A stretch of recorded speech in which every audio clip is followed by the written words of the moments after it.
강원도 산골 마을. 아직 봄 기운이 완전히 물러가지 않은 5월의 아침. 한유나는 마당에서 꽃잎을 쓸고 있었다. 산들바람이 불어오며 목련향이 코끝을 스쳤고 먼 산 너머로 햇살이 부드럽게 퍼지고 있었다. 이 평화로운 풍경 속에서 그녀의 마음은 이상하게도 불안했다. 오늘은 서준호가 마을에 오는 날이었다. 그녀의 연인. 서울에서 카페에서 일하는 사람. 부모님께는 직장인이라고만 말했지만 사실 그는 서울에서 작은 카페 체인을 운영하는 사업가였다. 그러나 오늘 그는 모든 배경을 숨긴 채 평범한 바리스타로서 이 집을 방문할 예정이었다. 그녀의 아버지 한민철은 이른 아침부터 마당을 서성이고 있었다. 전직 해병대 출신답게 표정은 늘 단호했고 말은 적었지만 한 번 던지는 말은 날카로웠다. 어머니 이경숙은 부엌에서 반찬을 준비하며 딸에게 수시로 질문을 던졌다. 그 사람 몇 살이지? 부모님은 뭐 하신다던? 엄마, 그냥 보통 회사 다니는 사람이야. 우리도 연애한 지 오래되지 않았고 오늘은 그냥 인사드리는 거야. 보통 회사 다니는 사람이 이 시골까지 차 끌고 온다고? 요즘 애들은 뭘 믿고 그리 쉽게 마음을 주는지 모르겠다. 유나는 더 이상 대답하지 않았다. 어릴 때부터 부모님은 그녀의 선택을 존중하는 듯하면서도 늘 기준이 있었다. 안정된 직업, 착실한 성품, 그리고 무엇보다 보기 좋은 조건. 그리고 마침내 오전 10시가 조금 넘었을 무렵 멀리서 낡은 트럭 하나가 마을 어귀를 돌았다. 검은 연기가 희미하게 피어오르고 차체는 군데군데 긁힌 자국이 있었다. 차가 집 앞에 멈추자 유나의 부모는 동시에 고개를 들었다. 저게 설마. 트럭 문이 열리고 키가 크고 말쑥하지만 수수한 복장의 남자가 내렸다. 진한 청바지와 회색 셔츠, 약간 바랜 운동화. 그는 머리를 정리하고 정중하게 허리를 숙였다. 안녕하세요. 저는 서울에서 온 서준호라고 합니다. 유나 씨와 교제 중입니다. 짧은 인사였지만 집 안 분위기는 찬물처럼 식어버렸다. 이경숙은 말없이 그를 위아래로 훑어보았고 한민철은 한참을 바라보다가 입을 열었다. 서울에서 왔다고 했나? 네, 강남 쪽에서 일하고 있습니다. 무슨 일 하는가? 커피 관련 일입니다. 바리스타 일을 하며 카페 운영도 함께 배우고 있습니다. 준호는 일부러 구체적인 내용을 피했다. 그는 자신의 직책이나 소유한 매장 수를 이야기하지 않기로 결심했다. 오늘은 그저 사람으로서 인정받고 싶었다. 이경숙은 입을 굳게 다문 채 말했다. 들어와요. 날 더운데 밖에 서 있지 말고. 그는 트럭에서 작은 여행 가방 하나를 꺼내 들고 안으로 들어섰다. 거실은 깔끔하게 정리되어 있었고 벽 한켠에는 유나의 졸업사진과 교사 임용 축하 액자가 걸려 있었다. 준호는 거실에 앉아 조심스럽게 물컵을 들며 말했다. 이렇게 갑작스럽게 찾아뵙게 되어 죄송합니다.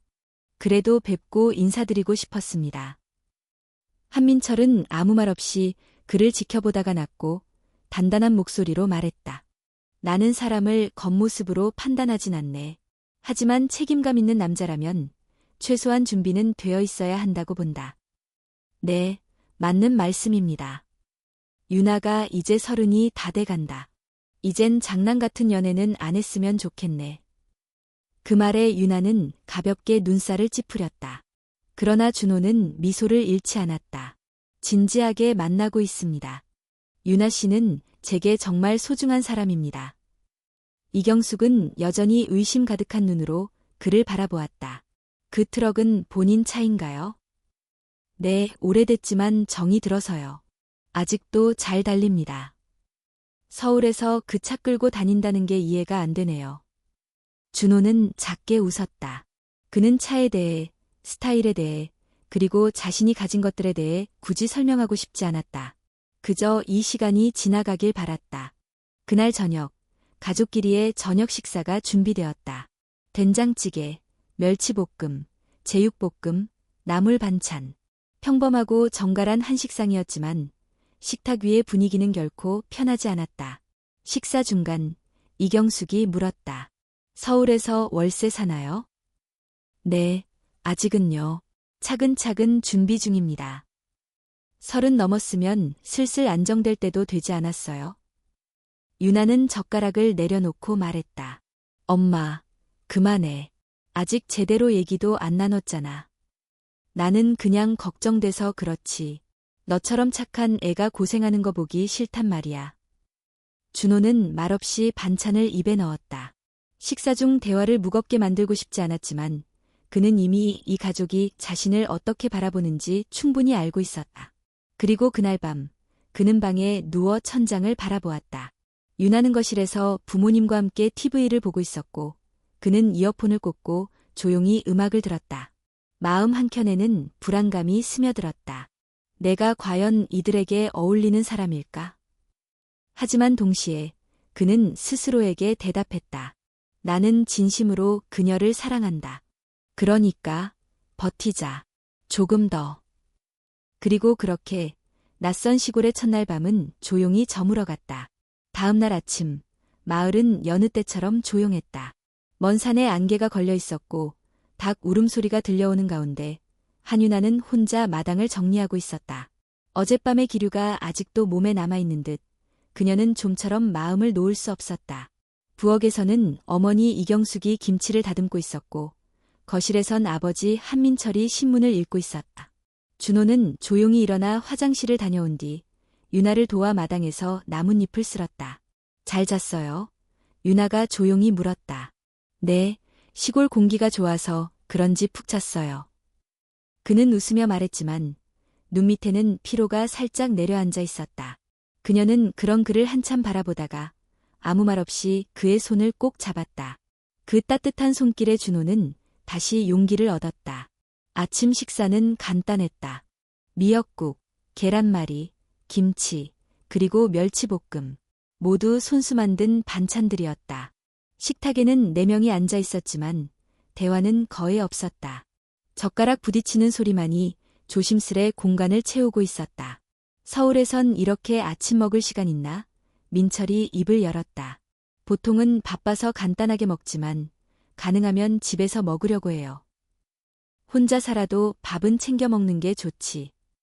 네, 맞는 말씀입니다. 이경숙이 말없이 국을 떠먹다 말고 물었다. 카페에서 일한다고 했죠? 정확히 무슨 일이에요? 준호는 젓가락을 잠시 내려놓고 대답했다. 바리스타로 일하고 있고 매장 관리도 조금 맡고 있습니다. 매출 정산이나 직원 스케줄 같은 것들이요. 그럼 매장 사장님은 따로 있고요? 네, 그렇다고 보시면 됩니다. 이경숙은 고개를 끄덕이면서도 마음속 의심을 거두지 못한 듯했다. 한참을 침묵하다가 조심스레 다시 물었다. 그런 일 하면서 월수입은 괜찮나요? 유나가 고개를 번쩍 들었다. 엄마. 하지만 준호는 차분히 대답했다. 많이 벌지는 않지만 생활하는 데는 큰 무리가 없습니다. 그리고 매달 저축도 조금씩 하고 있어요. 민철은 국을 한 숟갈 뜨고는 말했다. 남자는 계획이 있어야 해. 나이 30 넘어서도 불확실한 일만 하면 가족을 어떻게 책임질 수 있겠나. 네, 저도 그 부분에 대해 많이 고민하고 있습니다. 그래서 더 열심히 배우고 있어요. 기회가 된다면 직접 매장을 운영하는 것이 목표입니다. 그 말에 잠시 정적이 흘렀다. 그러다 이경숙이 비꼬듯 말했다. 요즘은 꿈 많은 청년들이 참 많네. 하지만 현실은 냉정한 법이에요. 유나는 더는 참지 못하고 젓가락을 탁 내려놓았다. 엄마, 그만 좀 해. 준호 오빠가 무슨 잘못을 한 것도 아닌데 얘 계속 그렇게 몰아가요? 나는 너 생각해서 그러는 거야. 너도 이제 결혼 생각해야 할 나이잖니. 그런데요? 조건 좋은 사람만 만나야 해요? 엄마는 사랑 같은 건 중요하지 않다고 생각해요? 이경숙은 당황한 기색을 감추지 못했고 민철은 딸의 갑작스런 감정 폭발에 눈썹을 찌푸렸다. 준호는 조용히 유나의 손을 잡았다. 괜찮아, 유나야. 나 이해해.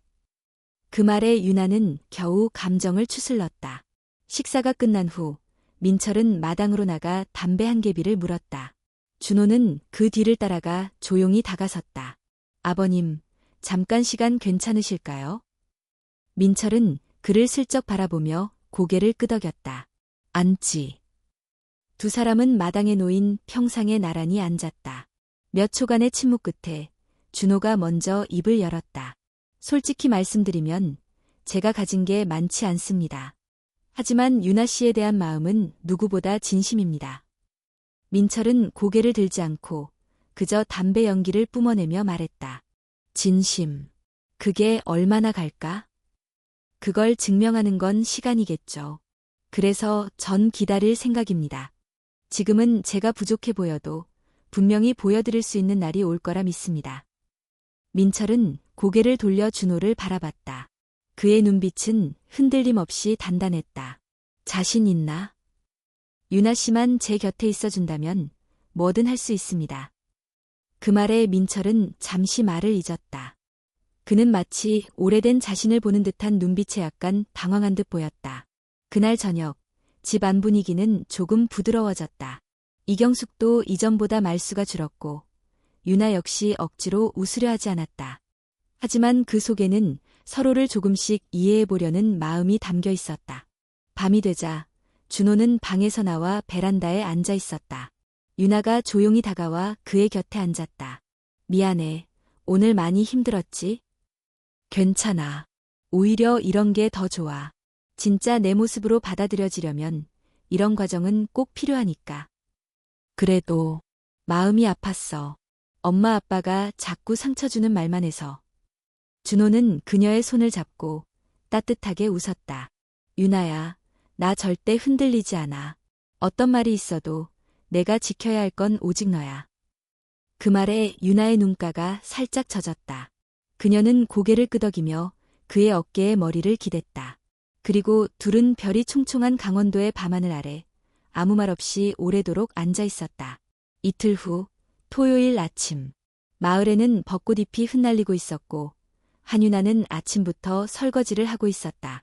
서준호는 마당의 고목 밑 벤치에 앉아 책을 읽고 있었고 집안은 비교적 평온했다. 어머니 이경숙은 제사 준비로 분주했고 아버지 한민철은 마을 회관에서 돌아오는 길이었다. 그러던 중 집 앞에 고급 세단 한 대가 조용히 멈췄다. 번쩍이는 검은색 차체와 번호판은 이 마을에서 보기 드문 차였다.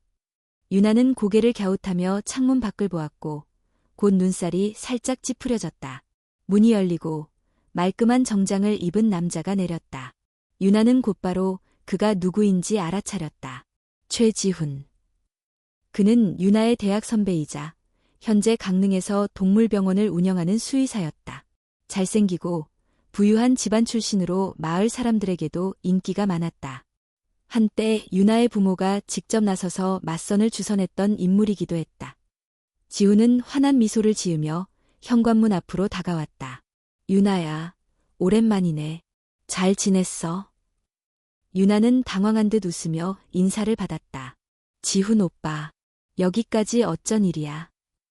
어머님이 예전에 언제든 놀러오라고 하셔서 오늘 강릉 일정도 끝나서 그냥 잠깐 들렀어. 아, 이거는 작은 선물이야.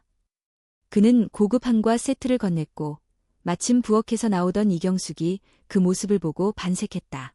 어머, 지훈 씨, 어쩐 일이에요? 어휴, 얼굴이 더 좋아졌네. 그냥 근처까지 온 김에 잠깐 인사드리러 왔습니다. 이경숙은 급히 슬리퍼를 벗고 그를 안으로 들였다. 그리고는 주방으로 향해 직접 차를 준비하기 시작했다. 그 모습을 창밖에서 지켜보던 준호는 조용히 책을 덮고 자리에서 일어났다. 거실에 앉은 지훈은 자연스럽게 대화를 이끌었다. 이경숙은 그의 말에 고개를 끄덕이며 즐겁게 대답했고 민철 역시 그를 반가운 눈빛으로 맞이했다. 마치 오래 기다렸던 사위감이 찾아온 듯한 분위기였다. 강릉 쪽 병원은 요즘 어때요? 민철이 물었다. 많이 바빠졌습니다. 반려동물 키우는 분들이 많아서요. 이번에 분점도 하나 더 낼 계획이에요. 오, 사업 수완도 있네. 그때 유나가 조용히 말했다. 지훈 오빠, 여기까지 온 건 고마운데 사실 지금 서울에서 내려온 친구가 며칠 머물고 있어서. 지훈은 그녀의 말을 끊지 않고 자연스럽게 물었다. 혹시 남자친구? 유나는 망설이다 고개를 끄덕였다. 그래. 조심스레 부모님께 인사드리러 왔어. 지우는 고개를 끄덕이며 웃었다. 그러나 그 미소 속에는 묘한 경계심이 느껴졌다. 그래. 그럼 더더욱 얼굴 한번 보고 가야겠네. 그때 현관에서 문 열리는 소리가 났고 준호가 천천히 들어섰다. 상황을 인지한 듯 그는 조심스럽게 인사했다. 안녕하세요. 저는 서울에서 온 서준호라고 합니다. 지우는 눈을 빛내며 손을 내밀었다. 최지훈입니다. 유나 씨 대학 선배이자 친구죠. 둘은 악수를 했지만 그 속은 마치 보이지 않는 기싸움이 오가는 듯했다. 차를 마시며 4명의 남자가 같은 공간에 앉아 있었지만 대화의 중심은 지훈이었다. 그는 서울에서 공부하던 시절 병원 개원 과정, 부모님의 지원, 그리고 사회적 책임에 대해 말하며 자연스럽게 자신의 안정성과 성취를 부각시켰다. 요즘 젊은 친구들 중에는 무계획으로 그냥 뭐부터 하려는 경우가 많잖아요. 하지만 결국엔 기반이 있는 사람이 멀리 간다고 생각해요. 그 말에 민철이 고개를 끄덕였다. 맞는 말이야. 무작정 시작했다가 중간에 무너지는 사람들 수도 없지. 준호는 말없이 그 말을 들었다. 표정엔 흔들림이 없었지만 내면은 복잡했다. 이경숙은 일부러 큰 소리로 말했다. 준호 씨도 뭐 나중에 뭐가 될지 모르지만 지금은 아직 배워가는 입장이죠. 유나가 그 말을 듣고 못마땅한 듯 입을 열려다 준호가 먼저 나섰다. 맞습니다. 아직 배워가는 중입니다. 하지만 저는 제가 걷고 있는 길이 가치 있다고 믿습니다. 지훈은 미소 지으며 말을 받았다. 그런 확신은 참 보기 좋네요. 하지만 때로는 현실적인 판단도 필요하죠. 사랑만으로는 해결되지 않는 문제가 있으니까요. 그 말에 정적이 흘렀고 준호는 잠시 숨을 고른 뒤 말했다. 그런 생각도 이해합니다. 다만 저는 사람과 사람 사이의 신뢰가 모든 것의 시작이라고 생각합니다. 지훈이 떠난 후 집안은 묘하게 어색해졌다. 유나는 거실 구석에 앉아 있었고 준호는 자신의 방으로 들어갔다. 잠시 후 유나가 조용히 문을 두드리고 들어왔다. 미안해. 오빠까지 그런 자리에 끌어들여서. 괜찮아. 예상했던 일이야. 그래도 불편했지? 응, 불편했어. 하지만 도망치고 싶진 않았어. 유나는 그의 손을 잡았다. 고마워. 이렇게 곁에 있어줘서. 그녀는 말없이 그의 어깨에 기대었다. 두 사람은 말없이 서로의 체온을 느끼며 앉아 있었다. 그날 밤 준호는 조용히 일기장에 한 줄을 적었다. 무엇을 증명하려는 게 아닌 누구를 믿게 만들고 싶은 싸움이다. 그날 밤 마을에는 부슬비가 내리고 있었다. 낮 동안의 날카로운 분위기와 지훈의 방문은 준호에게 생각보다 큰 파장을 남겼다. 그는 방 안에서 짐가방을 꺼내어 조용히 옷을 개기 시작했다. 빗소리는 일정했고 마음은 어수선했다. 거울 앞에 선 준호는 자신의 얼굴을 바라보았다. 수수한 셔츠, 낡은 청바지, 아무런 장식 없는 손. 그는 이 모습이 진짜 자신의 일부라는 것을 알고 있었지만 그 모습이 점점 작아지는 느낌이었다. 내가 여기에 있어도 되는 사람일까? 고개를 숙인 채 가방을 닫으려는 순간 문이 조용히 열렸다. 오빠, 뭐해? 유나가 서 있었다. 젖은 머리를 수건으로 감싼 채 눈가에는 걱정이 서려 있었다. 준호는 잠시 머무시다가 입을 열었다. 유나아, 나 그냥 서울에 조금 일찍 올라갈까 싶어서. 에이, 무슨 일 있어? 오늘 지훈 씨 왔을 때 너희 부모님 얼굴 다 봤어. 나랑 있으면 널 힘들게만 하는 건 아닐까 싶었어. 유나는 천천히 다가와 그의 앞에 섰다. 그래서 도망치려는 거야? 그 말에 준호는 고개를 들었다. 유나의 눈빛은 흔들림이 없었다. 난 도망치려는 게 아니야.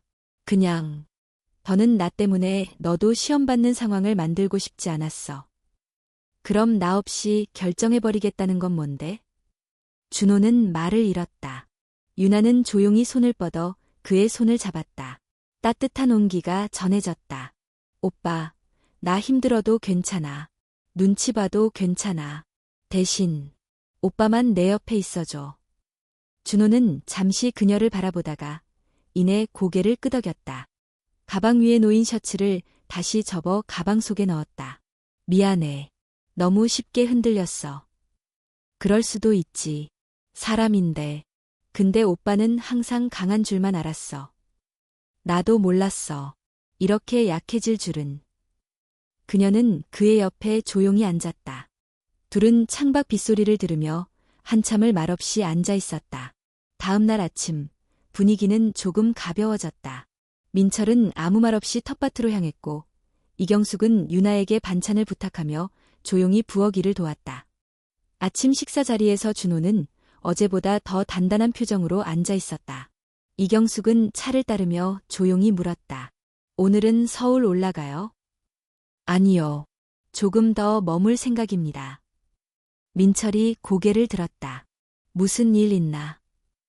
준호는 그를 바라보며 말했다. 어제 제가 혼자 결정하려고 했던 것 같아 죄송합니다. 하지만 지금은 확실히 말씀드릴 수 있어요. 저는 여기서 도망치지 않겠습니다. 민철은 대답하지 않았지만 한쪽 눈썹이 살짝 올라가는 것을 유나는 놓치지 않았다. 그건 무언의 인정이었다. 그날 오후 준호는 마을회관 근처 작은 카페에서 유나와 함께 시간을 보냈다. 마을 사람들과 인사도 나누고 어린아이들과 사진도 찍었다. 그 모습을 보고 있던 김할머니는 유나에게 살짝 다가와 속삭였다. 유나야, 그 총각 말이야. 얼굴만 보면 약해 보여도 속은 아주 단단해 보인다. 유나는 웃으며 대답했다. 그래요. 저도 그렇게 생각해요. 그날 저녁, 준호는 유나와 함께 언덕 위 작은 정자에 올랐다. 둘이 자주 찾던 곳이었다. 마을이 한눈에 내려다 보이고 바람이 솔솔 불었다. 그는 조용히 말했다. 내가 여기 내려온 이유는 단순히 부모님께 인사드리기 위해서가 아니었어. 그럼? 나는 확인하고 싶었어. 내 진심이 과연 어떤 벽도 넘을 수 있을지. 그리고 지금은 확신해. 유나는 그의 손을 꼭 잡았다. 나도. 오빠는 여기 있을 자격이 있어. 내 곁에 있을 자격도. 밤하늘은 별들로 가득했고 그들 사이의 침묵은 따뜻했다. 더 이상 말은 필요하지 않았다. 준호는 마음을 다잡았다. 이 마을에서 이 가족에게 자신이 어떤 사람인지 보여줄 시간은 아직 충분했다. 그가 떠나지 않은 선택이 옳았음을 언젠가 모두가 알게 될 것이라 믿었다. 그리고 그 밤 그는 다시 일기장을 꺼내었다. 그리고 또박또박 한 줄을 썼다. 진심은 결국 도망치지 않는다. 다음 날 아침 마을에는 잔잔한 햇살이 내려앉았다. 기온도 적당했고 논밭 사이로 바람이 부드럽게 불었다.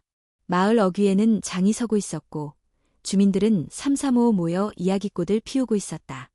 한유나는 준호의 손을 잡고 장터로 향했다.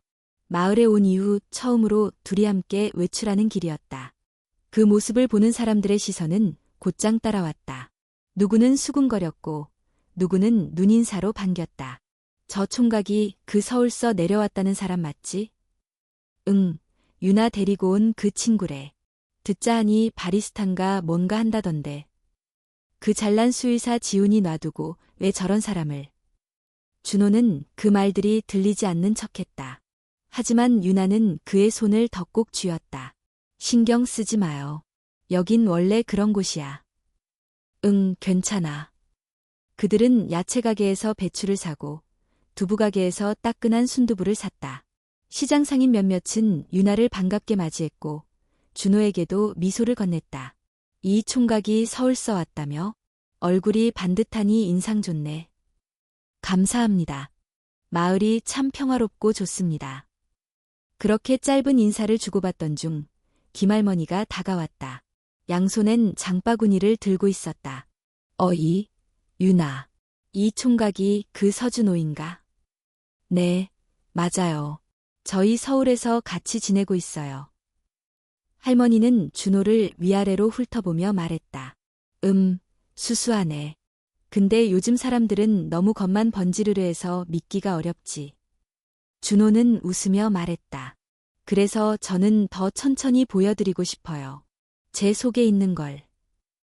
김할머니는 그 말에 작게 코웃음을 치듯 웃었다. 말은 참 잘하네.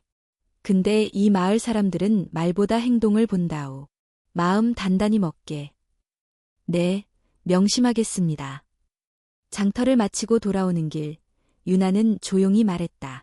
할머니 말은 그렇게 들렸지만 사실 저런 반응이면 나쁘지 않은 거야. 당신이 조금씩 받아들여지고 있다는 증거야. 준호는 고개를 끄덕였다.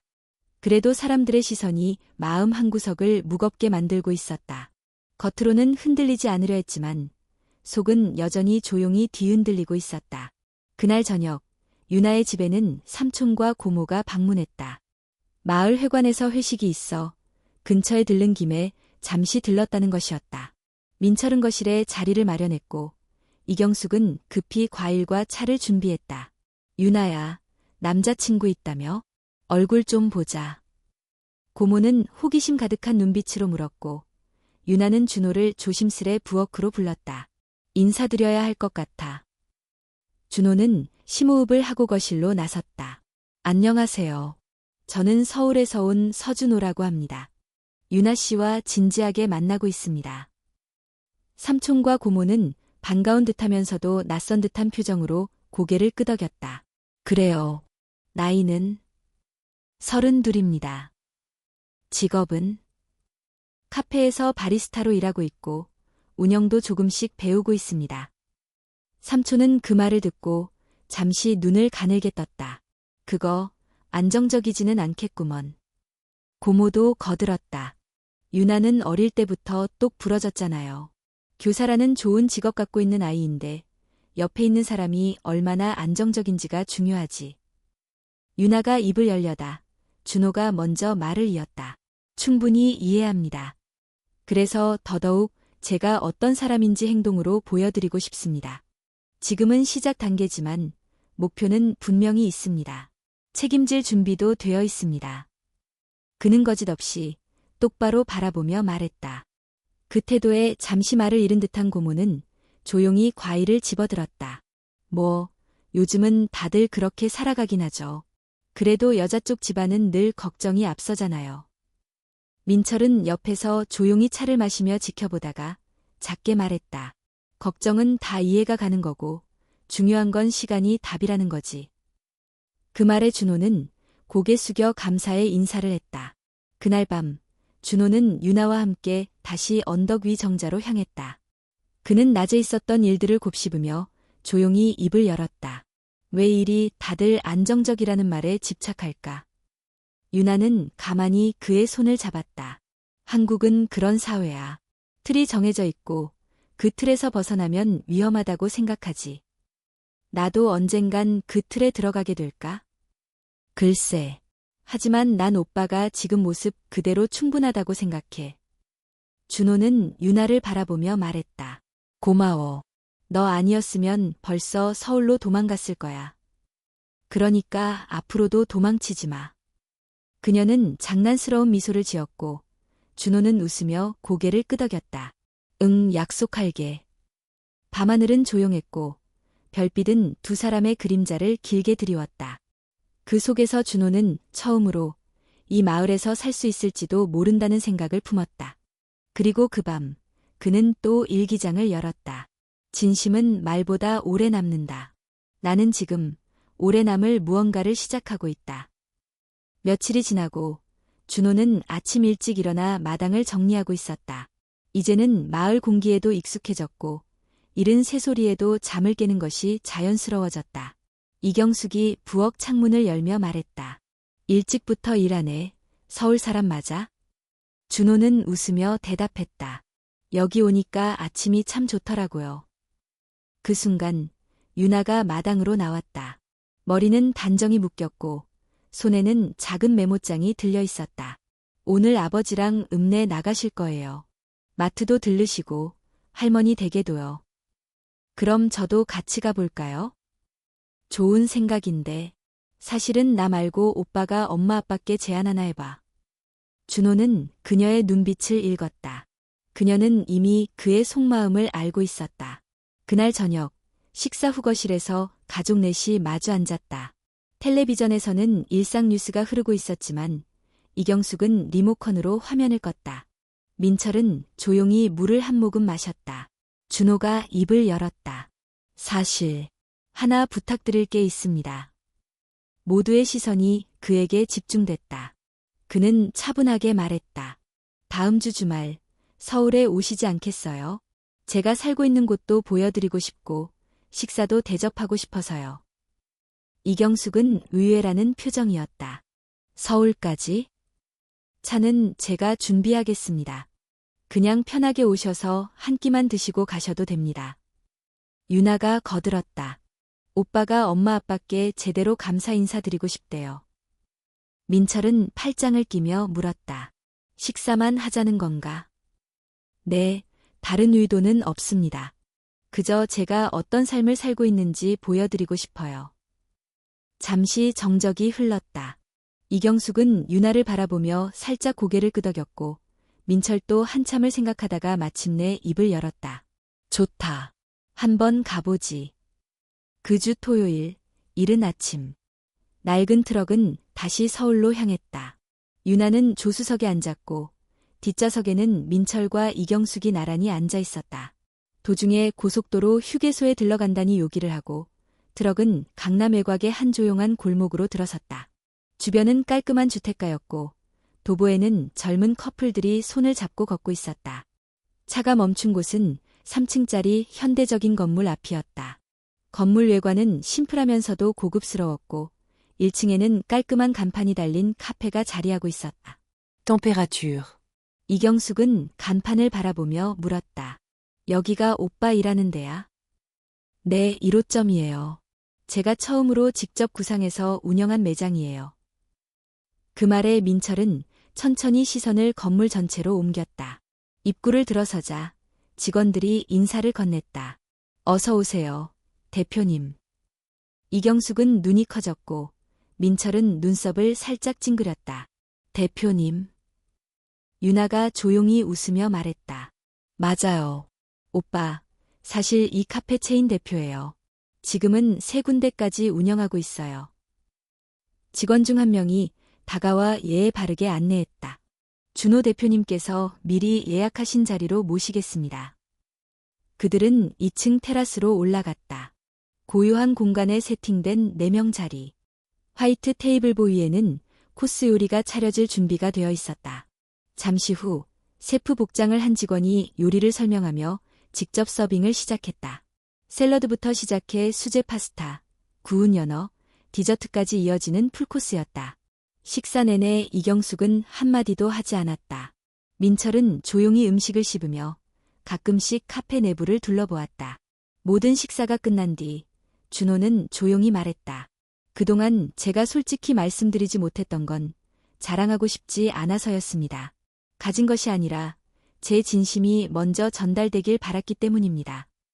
이경숙은 처음으로 입을 열었다. 왜 그렇게까지 했어요? 유나 씨를 정말 사랑하니까요. 그리고 두 분이 저를 있는 그대로 봐주길 바랐어요. 민철은 그 말을 듣고 천천히 고개를 끄덕였다. 쉽지 않은 선택이었을 텐데 용기 있었네. 이경숙은 눈가를 닦으며 작게 웃었다. 처음 봤을 땐 정말 별 기대 안 했는데 미안해요, 준호 씨. 준호는 고개를 숙이며 말했다. 괜찮습니다. 당연한 반응이었다고 생각합니다. 카페를 나서는 길, 이경숙은 조용히 말했다. 카페 이름이 참 특이하네. 온도라니. 준호는 웃으며 대답했다. 진심에는 온도가 있다고 생각해서요. 너무 차갑지도, 너무 뜨겁지도 않게, 적당히 따뜻하게 오래가는 온도요. 그 말에 민철은 한참을 말없이 걷다가 작게 말했다. 좋은 이름이야.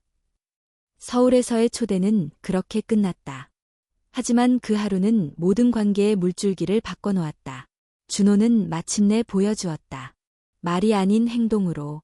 그리고 그 밤 유나의 집으로 돌아오는 길, 낡은 트럭 속에서 4사람은 더 이상 어색하지 않았다. 창밖으로는 노을이 지고 있었고 차 안은 잔잔한 클래식 음악이 흐르고 있었다. 그 속에서 민철은 조용히 말했다. 준호야. 네, 아버님. 다음에 우리 가족끼리 서울에서 하루 묵고 가는 것도 괜찮겠지? 그 말에 준호는 조용히 미소 지으며 대답했다. 언제든 환영입니다. 그날 밤 그는 일기장에 또 한 줄을 남겼다. 사람은 보여줘야 한다. 말보다 더 오랜 울림은 진심을 품은 행동이다. 서울에서 돌아온 다음 날 마을의 아침은 어김없이 고요하게 시작되었다. 닭이 우는 소리, 논두렁을 걷는 농부들의 발소리, 그리고 할머니들이 삼삼오오 모여 나누는 대화. 하지만 그 대화 속에는 어제까지 없던 이름이 하나 더 자주 들리기 시작했다. 그 서울 총각 말이야. 카페 사장이라며? 어머, 정말이야? 그냥 바리스타라고 들었는데?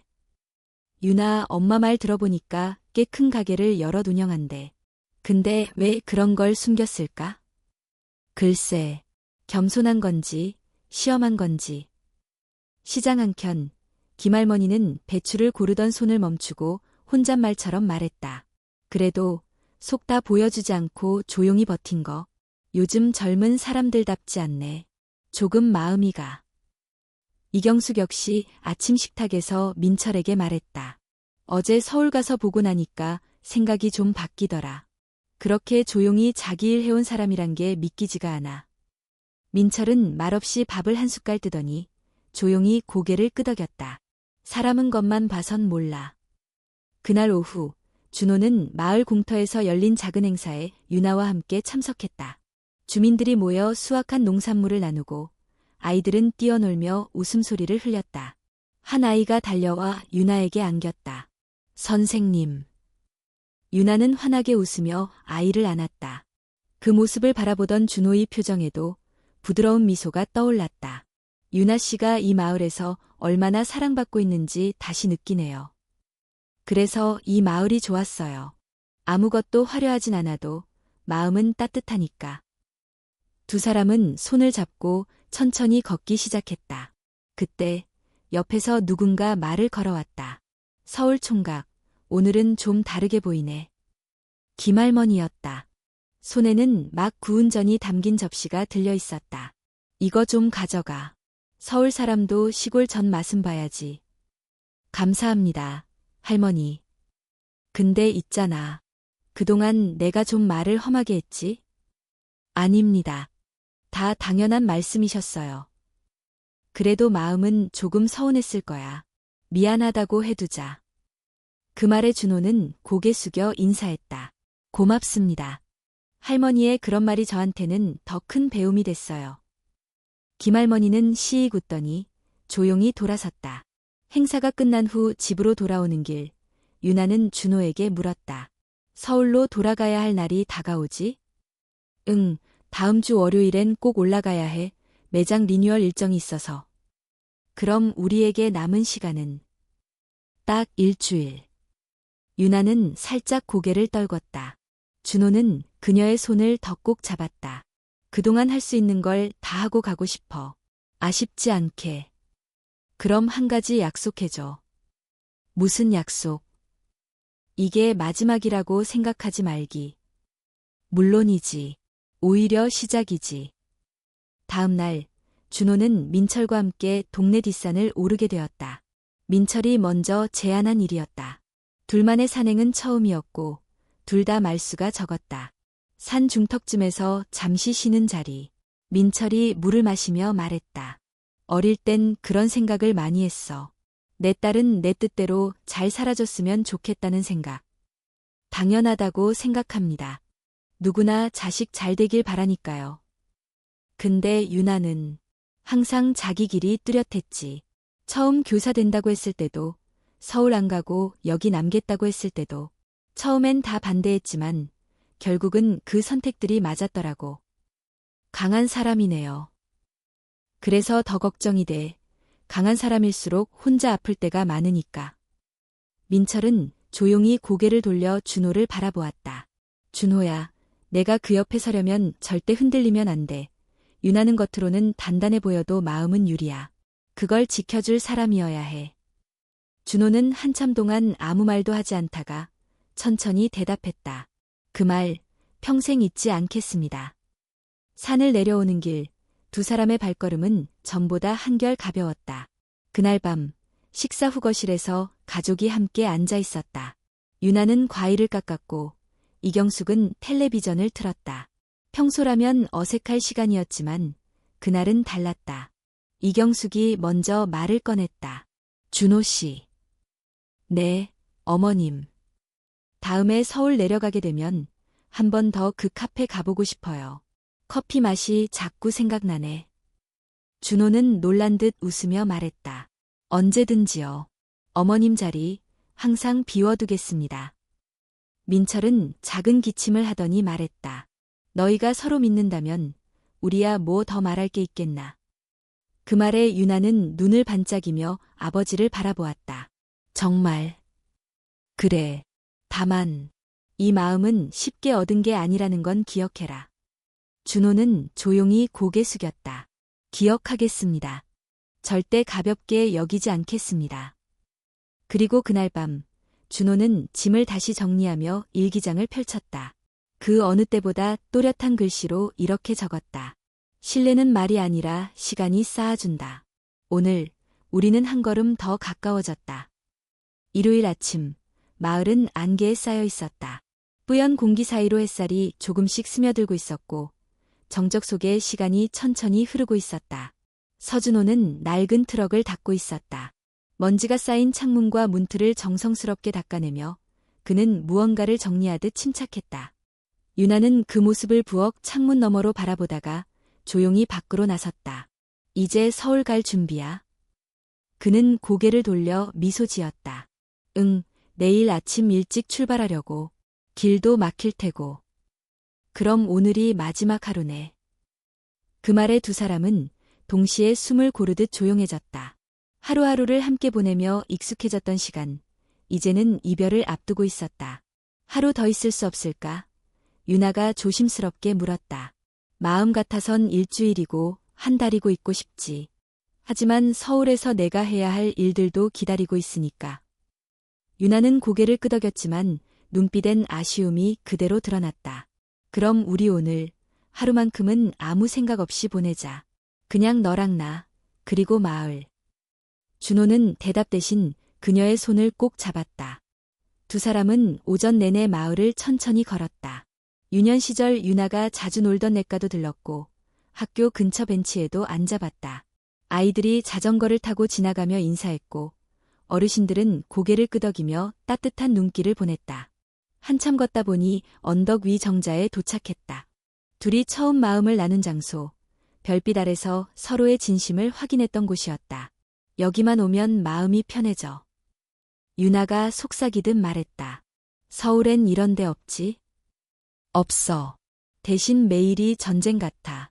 빨리 걷고, 빨리 먹고, 빨리 결정해야 살아남는 도시. 그럼 거기서 어떻게 그렇게 차분할 수 있었어? 준호는 잠시 하늘을 올려다보며 말했다. 아마 내가 있었으니까. 내가 날 사람답게 만들어줬어. 유나는 그의 어깨에 머리를 기댔다. 잠시 그렇게 앉아있는 사이 바람이 불어와 둘 사이의 침묵마저 따뜻하게 감쌌다. 오후에는 유나가 직접 준비한 도시락을 들고 뒷산으로 향했다. 묵은지 주먹밥, 달걀말이, 그리고 된장에 살짝 찍은 오이 무침. 간단한 음식이었지만 둘에게는 잊지 못할 한 끼였다. 준호는 도시락을 먹으며 말했다. 이런 밥을 먹으면 내가 진짜 살아있다는 느낌이 들어. 그러면 서울에서도 가끔 나 불러. 도시락 싸서 가줄게. 진짜야? 응, 도시락은 내 전공이니까. 둘은 소리 내 웃었고 그 웃음은 산길 아래까지 퍼져나갔다. 해질 무렵 유나의 집마당에 둘만 남았다. 가족들은 잠시 외출 중이었다. 빨간 석양이 마당을 붉게 물들이고 있었다. 준호는 트럭 옆에 서 있다가 조용히 그녀를 불렀다. 유나야. 응. 그는 주머니에서 작은 케이스를 꺼냈다. 벨벳으로 감싸인 손바닥보다도 작은 상자였다. 유나는 놀라며 숨을 멈췄다. 이거 뭐야? 준호는 케이스를 열었다. 안에는 은은하게 빛나는 반지가 있었다. 화려하지는 않지만 단단하고 반듯한 모양. 마치 준호 자신의 마음을 닮아 있었다. 지금 당장은 아니야. 당장 결혼하자는 말도 아니고 무겁게 느끼지 않아도 돼. 그냥. 그는 반지를 들고 그녀를 바라보았다. 내가 언제든 마음의 준비가 되면 이 반지를 손에 끼워주고 싶어. 나랑 함께 가자고 말하고 싶어. 유나는 말이 없었다. 눈동자가 흔들리고 있었다. 그는 조용히 그녀의 손을 잡고 반지를 살며시 쥐어주었다. 나는 너랑 함께 있는 게 참 좋아. 이 마을에서도, 서울에서도, 어디든. 너만 있다면 괜찮아. 유나는 눈을 감았다가 천천히 고개를 끄덕였다. 준호야. 나 이미 준비돼 있어. 그 순간 그들의 거리엔 어떤 망설임도 남지 않았다. 두 사람은 서로를 안았다. 더 이상 말이 필요 없었다. 그 품 안에서 모든 불안과 오해는 녹아내리고 있었다. 밤이 깊어졌고 마당에선 작은 불빛만이 흔들리고 있었다. 가족들이 돌아온 후 유나는 부모님과 짧은 대화를 나누었다. 말은 적었지만 눈빛엔 모두가 같은 마음을 나누고 있었다. 민철은 딸의 손을 잡고 말했다. 좋은 사람 만났구나. 아빠가 틀렸던 것 같다. 이경숙은 미소 지으며 조용히 고개를 끄덕였다. 우리 딸 선택, 이제는 전적으로 응원할게. 유나는 부모의 손을 꼭 잡고 눈물을 글썽였다. 그날 밤, 준호는 마지막으로 마을의 밤하늘을 올려다보았다. 별이 가득했고 공기는 맑았다. 그는 트럭에 기대어 일기장을 꺼냈다. 그리고 오늘의 마지막 문장을 남겼다. 오늘 그녀가 내게 함께 가자고 했다. 이제 나는 어디든 갈 수 있다. 서울로 돌아가는 전날 아침, 마을에는 부드러운 햇살이 내리고 있었다. 유나는 이불을 개고 조용히 부엌으로 내려왔다. 이경숙은 벌써 아침 준비를 하고 있었고 민철은 마당에 나가 닭장 문을 열고 있었다. 오늘 가는 거지? 이경숙이 조용히 물었다. 응, 오빠가 내일 매장 리뉴얼 준비 때문에 일찍 올라가야 해서. 이경숙은 고개를 끄덕였다. 그래도 며칠 남는 줄 알았는데 너무 짧았네. 그치만 곧 다시 내려올 거야. 그때는 더 편하게, 당당하게 올 수 있을 것 같아. 유나는 그 말에 스스로도 놀랐다. 그녀의 목소리는 망설임이 없었다. 준호는 짐을 차에 싣고 있었다. 큰 가방 하나, 책 몇 권, 그리고 유나가 준비해준 작은 도시락 가방. 짐은 많지 않았지만 마음은 무거웠다. 하지만 동시에 가벼웠다. 이곳에서의 시간을 통해 얻게 된 것들이 무게보다 더 많은 의미를 남겼기 때문이었다. 민철은 마당에 나와 그를 도왔다. 짐을 옮기며 묻지도 않은 말이 나왔다. 서울에서도 잘할 수 있을 거야. 준호는 고개를 돌려 그를 바라보았다. 감사합니다, 아버님. 그동안 말은 안 했지만 널 많이 지켜봤다. 조용히, 묵묵히 사람을 대하는 태도. 그게 제일 어려운 거다. 준호는 그 말에 담긴 무게를 알고 있었다. 말 대신 고개를 깊게 숙였다.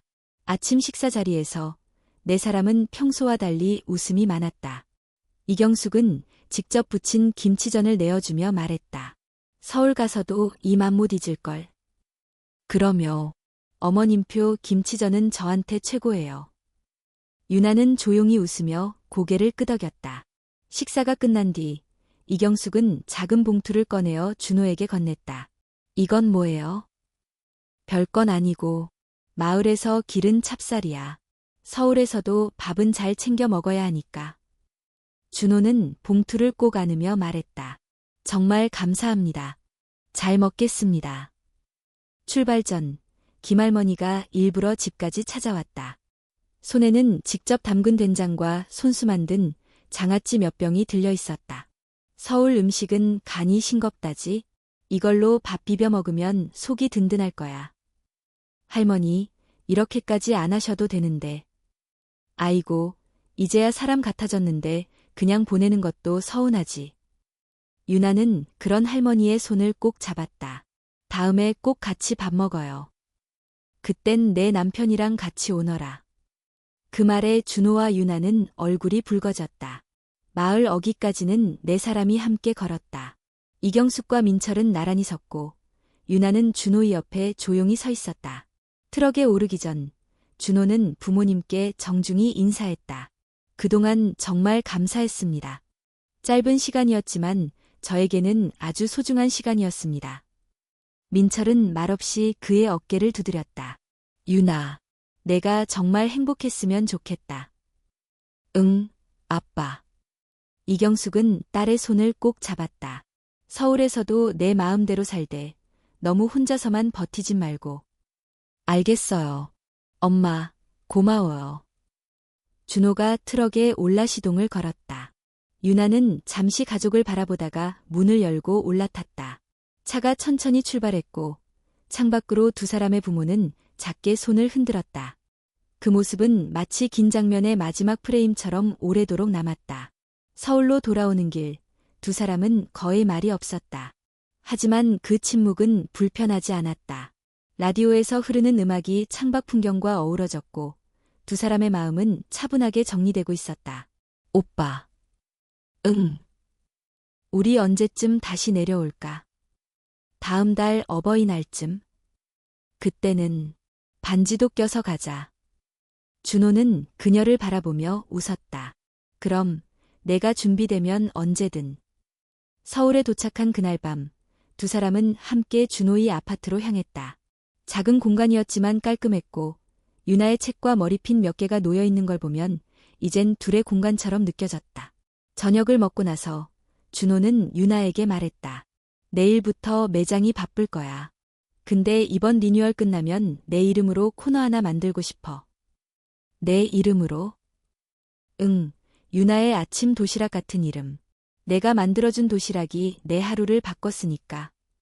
유나는 눈을 동그랗게 떴다. 그거 진짜 할 수 있어? 당연하지. 우리 카페인데. 그녀는 말없이 그의 손을 꼭 잡았다. 그날 밤, 준호는 다시 일기장을 펼쳤다. 조용한 방 안, 옆에 유나가 잠든 채 숨을 고르고 있었다. 그는 또박또박 한 줄을 적었다. 이별이 끝이 아니고 이별이 시작일 때 그 순간 진짜 사랑이 자란다. 봄이 지나고 여름이 왔다. 서울은 뜨겁고 분주했지만 서준호의 카페 온도와는 다르게 흐르고 있었다. 1층 메인 홀 한켠에는 새롭게 꾸며진 코너가 생겼다. 이름은 유나의 아침상. 손글씨로 적힌 메뉴판과 소박한 나무 찬장이 놓였고 그 위에는 매일 아침 유나가 손수 만든 도시락이 진열됐다. 계란말이, 고추장 불고기, 시래기국까지. 카페 손님들은 점심보다 이 코너를 더 기다렸다. 여기 있는 메뉴 진짜 집밥 같아요. 누가 만든 거예요? 사장님 예비 신부가 만든 거예요. 점원들의 대답에 손님들은 감탄하며 웃었고 그 따뜻한 분위기 덕분에 온도는 하루하루 손님이 늘어갔다. 준호와 유나는 함께 살기 시작한 지 3달째에 접어들었다. 한 공간에서 서로의 하루를 나누고 때로는 작은 다툼도 겪으며 천천히 함께 사는 법을 배워나가고 있었다. 유나는 근처 초등학교에서 계약직 교사로 일하고 있었고 일과 후에는 카페로 들러 도시락을 정리하거나 메뉴 아이디어를 공유했다. 어느 날 저녁, 유나는 조용히 말했다. 오빠. 응. 이젠 우리 부모님, 오빠를 가족처럼 대하더라. 그래? 지난번에 엄마가 전화와서 물었어. 준호는 요즘 잘 지내냐고. 준호는 웃으며 고개를 끄덕였다. 시간이 우리를 가족으로 만들어줬네. 맞아. 말도 설명도 필요 없고 그냥 함께 있었던 시간들이 말해주는 것 같아. 8월의 어느 날, 두 사람은 다시 강원도로 향했다. 이번에는 유나의 부모가 먼저 초대했다. 마을은 한결 푸르고 생기 넘쳤고 마당에는 수박이 잘 익어 있었다. 도착했냐? 민철이 직접 마당으로 나와 반갑게 맞았다. 이경숙은 부엌에서 들기름 냄새 풍기며 전을 굽고 있었고 김할머니는 이미 와 있었다. 서울살이 잘하나 보네. 얼굴이 피었어. 할머니 덕분이에요. 그 장아찌, 서울에서도 인기 최고예요. 마당에는 큰 상이 펼쳐졌고 가족들과 이웃 몇몇이 모였다. 고기 굽는 냄새, 시원한 막걸리, 그리고 사람들의 웃음소리가 여름밤을 가득 채웠다. 유나가 조용히 속삭였다. 예전 같으면 상상도 못했을 자리지? 응, 나 혼자였으면 절대 못 만들었을 자리야. 이젠 둘이야. 식사 후, 민철이 조용히 입을 열었다.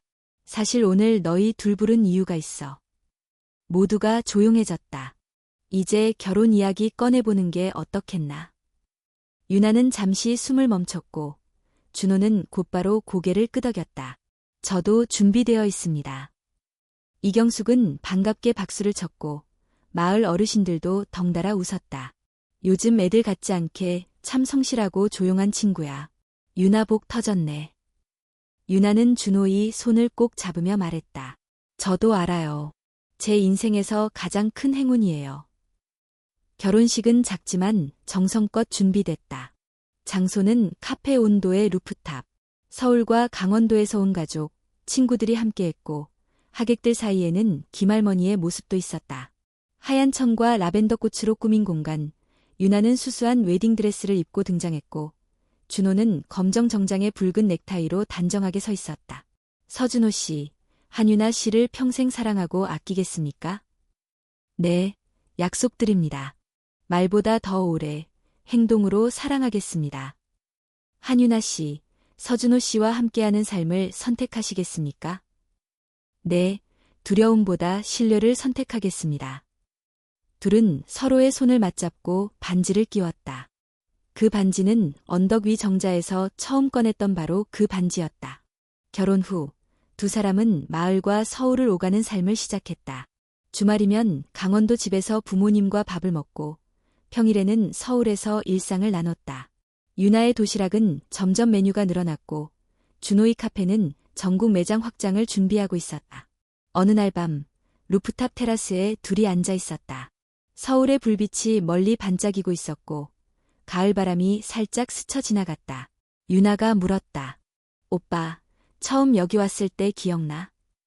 응, 너희 아버님께 무슨 일 하냐는 질문 받던 날.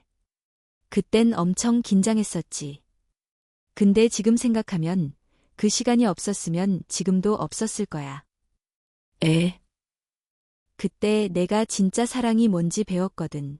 누군가를 사랑한다는 건 나를 증명하는 게 아니라 함께 살아가는 걸 배우는 거라는 거. 유나는 조용히 그의 어깨에 기대었다. 우리 앞으로도 그렇게 살자. 말보다 온도가 먼저 느껴지는 사람으로. 그날 밤 준호는 오래간만에 일기장을 펼쳤다. 첫 장에는 여전히 그 문장이 적혀 있었다. 진심은 말이 아니라 시간으로 증명된다. 그리고 마지막 장, 그는 이렇게 남겼다. 우리는 함께 온도를 만든다. 천천히, 오래도록 따뜻하게.